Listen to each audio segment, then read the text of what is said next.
साथ दो और सहयोगी आप देख रहे हैं, जातिका जो कि आफ्ताब के घर के बाहर से हमारे साथ जुड़ी हुई है, और इसके साथ ही मृत्युंजय जो कि मुंबई से हमारे साथ जुड़े हुए हैं, क्योंकि मुंबई से ही शुरुआत हुई थी दोनों के रिश्ते की, साथ रहना दोनों ने वहीं से शुरू किया था, तो वो बैकग्राउंड पर भी हम बात करेंगे। लेकिन पहले जातिका आपके पास आती हूं, आपके पास कोई ताजा अपडेट?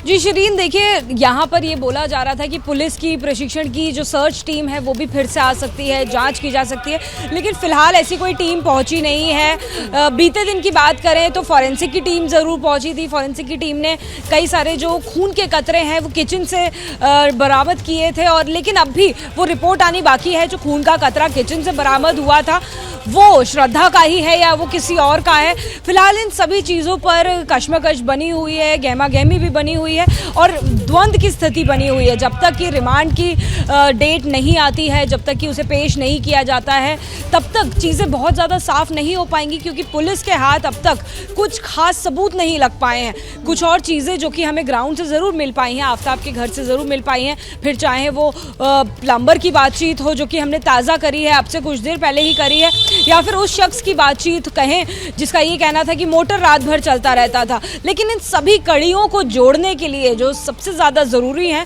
वो है पुख्ता सबूत, जिनकी अभी भी बाकायदा बहुत कमी चल रही है। जी श्री, ठीक है, जाहिर तौर पर, और यही सबूतों को ढूंढने की कोशिश पुलिस कर रही है और इसमें कोई कमी ना रहे, जल्द से जल्द उन तमाम सबूतों तक पहुंचा जा सके। लेकिन चुनौतियां तो देखिए कई बड़ी पुलिस के सामने अभी बनी हुई है। मृत्युंजय का रुख कर लेते हैं। मृत्युंजय, इसी बीच लगातार आप भी ग्राउंड पर हैं और आप भी इस बैकग्राउंड को तलाशने की, परिवार वालों और लोगों से बातचीत करने की कोशिश कर रहे हैं। इसी बीच सवाल यह भी उठ जाता है कि आखिर क्या कोई ऐसी वजह सामने आ रही है कि आखिर क्यों आफ्ताब और श्रद्धा मुंबई छोड़कर दिल्ली शिफ्ट हुए, अपना ठिकाना उन्होंने बदला, हालांकि मुंबई में भी वो कई अलग अलग जगहों पर साथ रहे थे।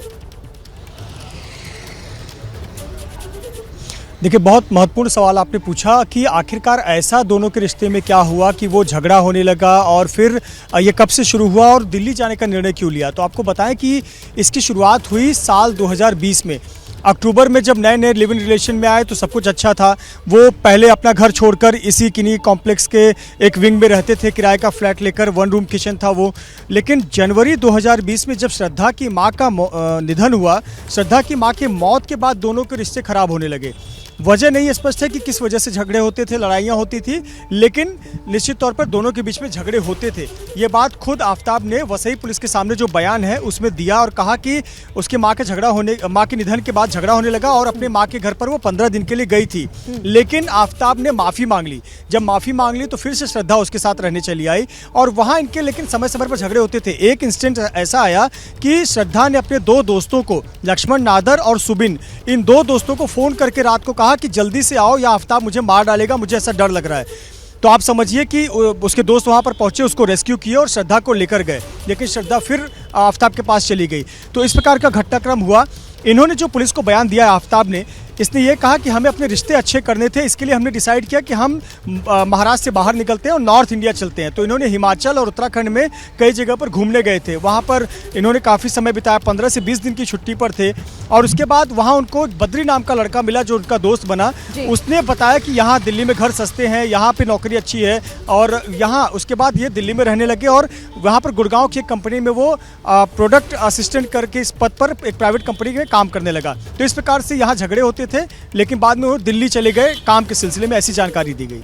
बिल्कुल, तो कई थ्योरीज पूरे मामले में है, लेकिन कौन सी सही कौन सी गलत, ये फिलहाल जांच का विषय अभी तक बना हुआ है। क्या मजबूरी है मेरी, बताइए।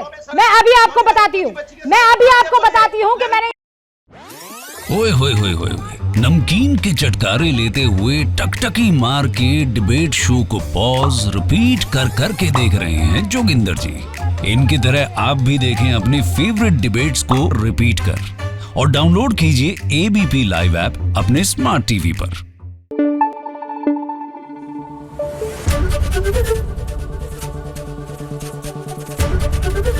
एबीपी न्यूज आपको रखे आगे।